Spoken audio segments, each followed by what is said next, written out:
Ekarri deuna izan da neamakindako poltsak eta karterak da olako motako gauzek, eskuzindakok, artisau azoka baita, eta gero bai lagun batzuk utzitako pelotak, da pixatoi, poltso, karterak, eramateko gauzek. Hemen artista neama, ni bakarri saltzen launtzen jot. Bueno, pixanaka baino saltzen nahi gea. Hasiera baten jende asko etzeon, eta orduan gutxio, baina guain ja jendea biltzen da hola hasiala, ja pixak gehiago saltzen egia.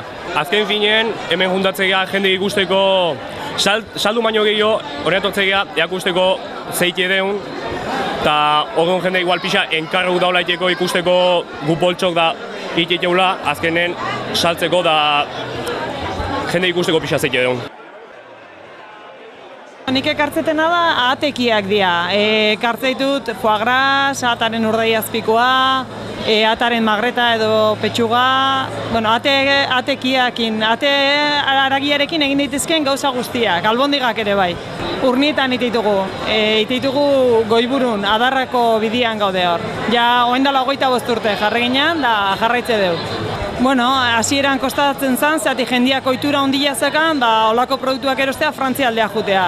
Baina, bueno, poliki-poliki, erakutsi dugu hemen ere gauza goxoak egiten badakigula, eta orain honea hemen erostegue.